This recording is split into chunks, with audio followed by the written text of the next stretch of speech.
Абылгазиев логистикалык борборго каршы 20-30 гана киши элде дүрбөтүүдө. Премьер-министр Мухамбеткалый Абылгазиев ат башыда логистикалык борбор курууга жергиликтүү эл каршы эмес деп эсептейт. Бул тууралуу ал 5 февралда парламентте сүйлөп жатып айтты. Өкмөт башчы белгилегендей учурда жумушка орношууну каалагандар кезекке туруп жазылып жатышат. Салынбаса деген кызыктар жактар бар. Көпчүлүк жаштар бизге жумуш орундарын ушул жерден түзүп берсеңер деп айтып жатат. Менин оюмча социалдык тармактардагы 20-30 киши элдин баарын дүрбөтүп, коомдо пикир пайда кылайын деген ойдо. Бирок бизге жеткен маалымат боюнча элдин баары күтүп жатат. Ким куроочу, ким электрик же кароолчу болоорун айтып, ат башы акимчилигинде жазылып жатышат. Ат башыдагы чек арага жакын аймакта борбор куруу долбоорун ишке ашыруучу ат башы Кыргыз-Кытай эркин соода аймагы ишканасына кытайлык Лю Ин жана кыргызстандык Эмилбек Абдыкадыров ээлик кылат. Кыргыз ишкеринин айтымында логистикалык борборду салыш үчүн Лю Ин 280 миллион доллар каражатты түз инвестиция кылат. Башкача айтканда, мамлекеттен эч кандай кепилдик келишимдери жок. Курулушка каршы болгондор логистикалык борбор үчүн ижарага берилген жер кийин Кытайга өтүп кетет деп чоочулашат. 2000-жылдардын башынан бери эле жергиликтүү бийлик ат башыга соода терминалы салынаарын билдирип, инвестор издеп келет. Жыл башынан бери нарында жаңы курулушка каршы бир нече жыйын, митинг өттү. Туркия Сирия агрессиялык аракеттерин токтотушу керек. Туркиянын тышкы иштер министри Мевлут Чавушоглу Орусия Сирия өкмөтүндөгү таасирин колдонуу менен 3 февралда Идлиб провинциясына коюлгандай чабуулдарга жол бербеши керек экенин билдирди. Анда бир нече туркиялык жана сириялык жоокер өлгөн. Чавушоглу Орусиянын тышкы иштер министри менен телефон аркылуу сүйлөшүүсүнө комментарий берип жатып, Сирия режими токтоосуз түрдө агрессиялык аракеттерин токтотууга тийиш. Дал ушул сөздү мен Сергей Лавровго да айттым, деди. Сирия армиясы Идлиб провинциясындагы козголоңчулардын гарнизонунун аткылаган учурда 7 түрк жоокери жана бир карапайым жашоочу набыт болгону кабарланган. Сирия өкмөтү жоготууларды тастыктаган эмес. Орусиянын тышкы иштер министри Сергей Лавров 4 февралда учурда түрк тарап Идлиб маселесин түп тамырынан бери чечүү боюнча алган милдеттемелерин аткара албай жатканын билдирген. Туркия Сириянын оппозициясын, Орусиянын өкмөтүн колдойт. Эки өлкөнүн жетекчилиги Идлибтеги аскердик аракеттерди токтотуп, демилитаризацияланган аймак түзүүнүн үстүнөн иштөөнү макулдашкан. Бирок бул макулдашуунун шарттары бир нече жолу бузулган. Путин менен Лукашенко карамайдын баасын бычышат. Орус мунайынын баасын талкуулаш үчүн бул аптада Беларусь президенти Александр Лукашенко Орус президенти Владимир Путин менен жолугат. Бул тууралуу Кремлдин басма сөз катчысы Дмитрий Песков кабарлады.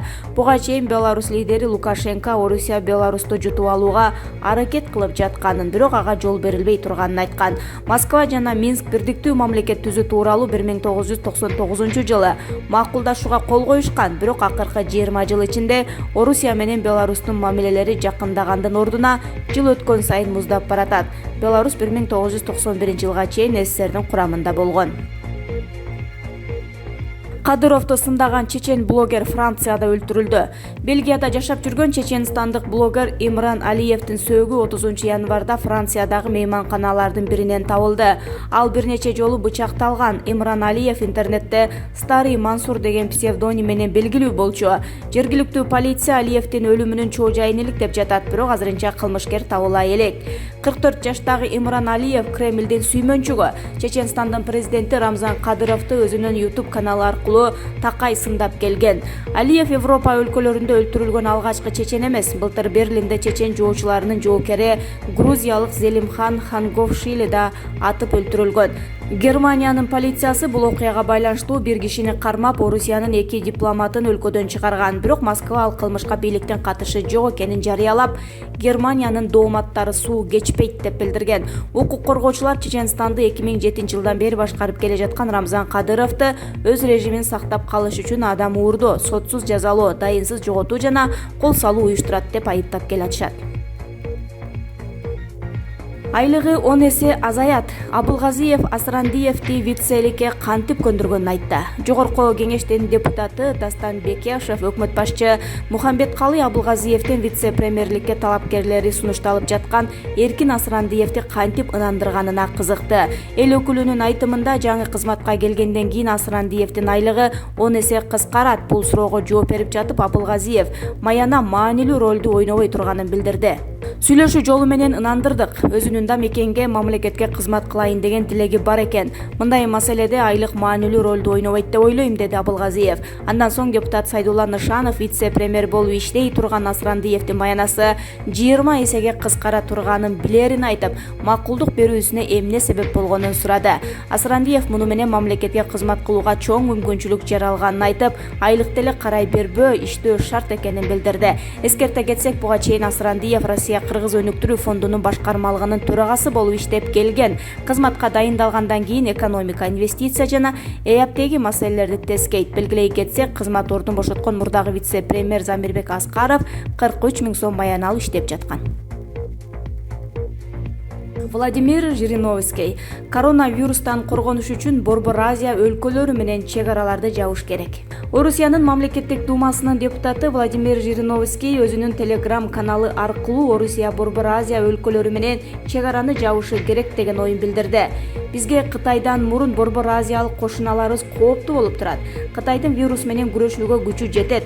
Ал эми Борбор Азиялык коңшуларыбызда медицина абдан алсыз. Буга катар алар дайыма Кытайга кирип чыгып турушат. Орусияга да көп катташат. Ошондуктан Кытай менен да Борбор Азия өлкөлөрү менен да чек араларды жабышыбыз керек. Ооба, экономикага зыяны тиет, бирок биз адамдарды сактап калабыз, дейт орус депутаты.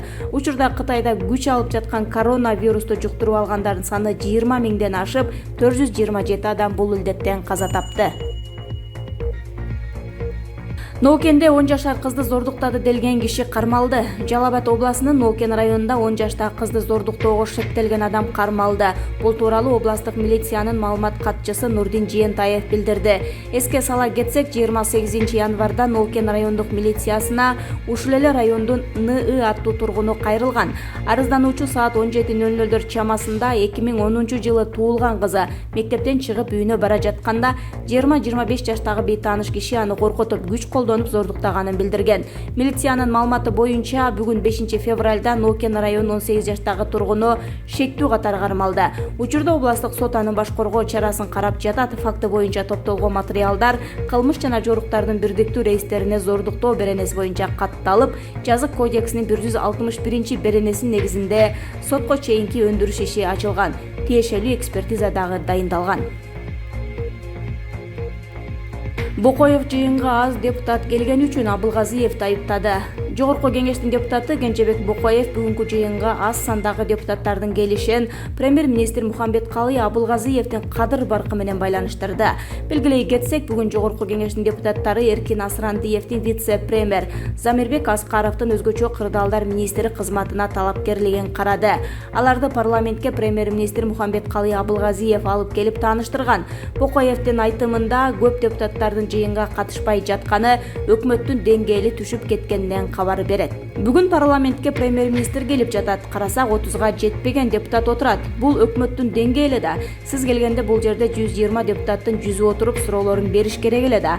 Ушул көрсөткүчтү карасаңыз болот. Өкмөттүн жоопкерчилигин жогорулаткыла. Кече комитетте сурасам отставкага кеткенге убагы келелек дедиңиз. Тескерисинче убактысы өтүп кетти. 2 жылда 15 министр, 1 вице-премьер алмашып, өкмөт толугу менен отставкага кетүүгө ылайыкталып калды. Я начальник, ты дурак дегендей болуп баарын кетирип өзүңүз отура бергениңиз туура эмес деп өкмөт башчыга кайрылды Бокоев. Андан соң Абылгазиев жогорку кеңешти тейлегенге укугу жок экенин айтып, кызыккандар келип катышат. Регламентти өзүңүздөр билесиздер да деп жооп берди. Премьер депутаттардын каалоо тилек айтып колдоп жатканда өкмөткө берилген баа деп эсептерин кошумчалады. Андан Бокоевке кайрылып, андан көрө сиз колдоп берсеңиз сунушталган талапкерлерди суранабыз деп сөзүн жыйынтыктады.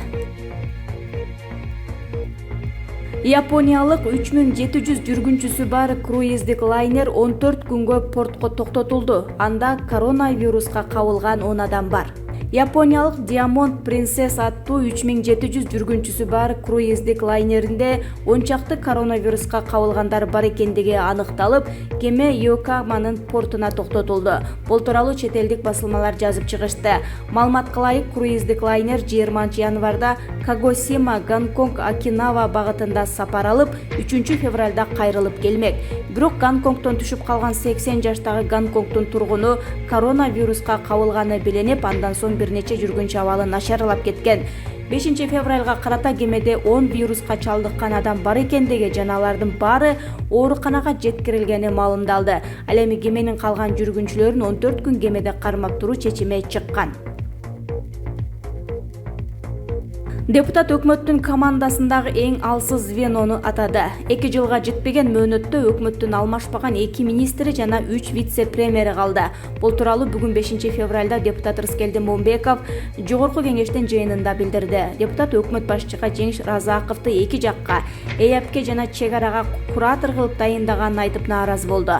Разаков эң негизги эки нерсени чече албай койгон. Алар бажыдагы унааларга болгон жеңилдетилген тарифтерди жана Орусиядагы мекендештердин акча которууларына коюлган 100 000 сомдук чекти чече албай койду. Командадагы эң алсыз звено Замирбек Аскаров эмес, Разаков болчу, дейт депутат.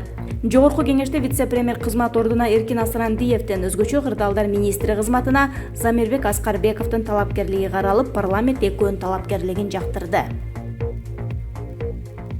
Интернетке телефондогу бардык сүйлөшүүлөр жазылып алынат деген билдирүү тарады. УКМК жооп берет. Социалдык тармактарда УКМКнын басма сөз кызматынын атынан бардык телефондук сүйлөшүүлөр жана билдирүүлөр жазылып алынууда деген маалымат тарады. Анда 2020 жылдын 3 февралынан тарта байланыш тармагына жаңы эрежелер кирип жаткандыгы тууралуу айтылган. Бул маалымат чындыкка дал келбей тургандыгын бүгүн 5 февралда аталган мекеменин маалымат кызматынан кабарлашты. УКМК бул маалыматты фейк катары баалайт. Буга байланыштуу жогорудагы маалыматтарды тараткандарды аныктоо боюнча текшерүү иштери жүргүзүлүп жатат деп жазылат маалыматта. УКМК жалган маалыматтарды тараткандарды мыйзам чегинде кылмыш жообуна тартуу каралгандыгын эскертет.